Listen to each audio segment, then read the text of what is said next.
Show you my first round game from the Terafinal. I was playing black against Solomonides, who's graded 121. My grade was 209.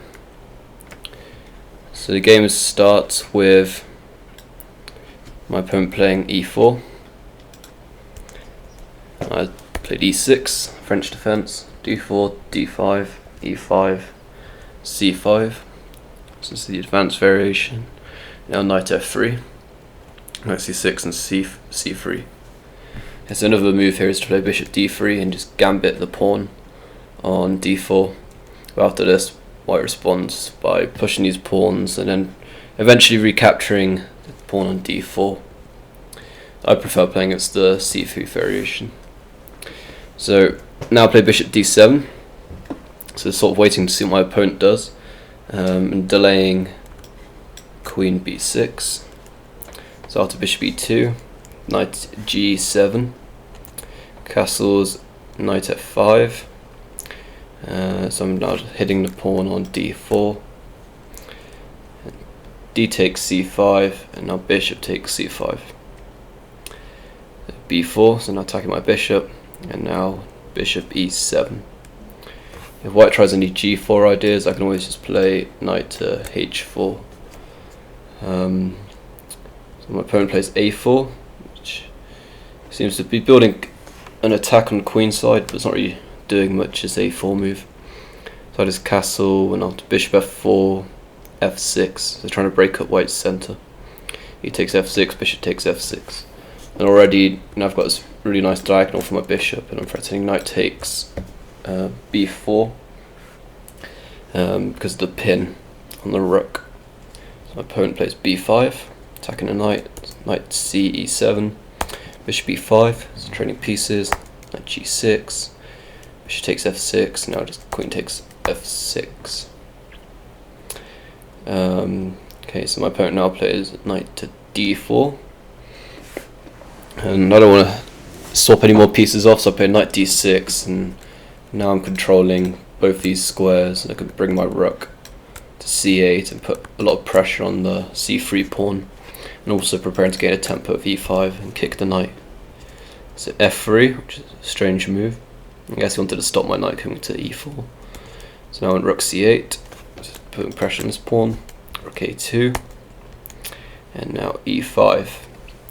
So now attacking the knight, knight b3, and now knight to f5.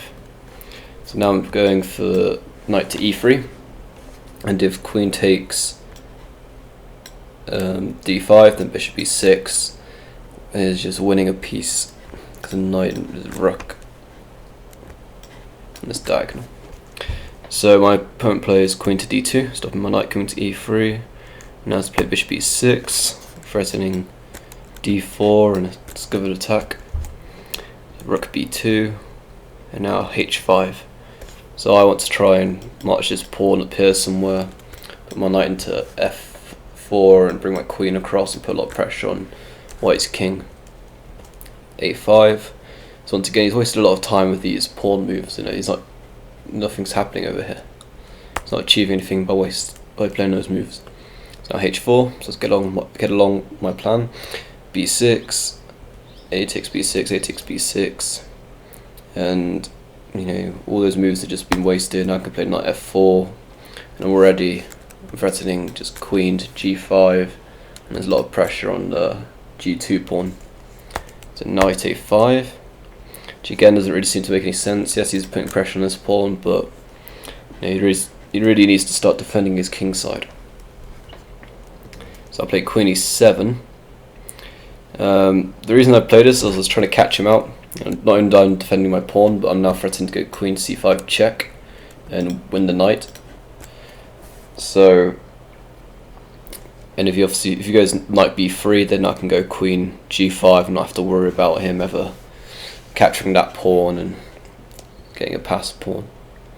So rook c1, and yeah, my opponent missed it. Queen c5 check, and now I'm just win a piece. So queen takes a5, rook b5, queen to a4, now after rook c2, knight takes e2, queen takes e2, and now a really nice way to finish off the game.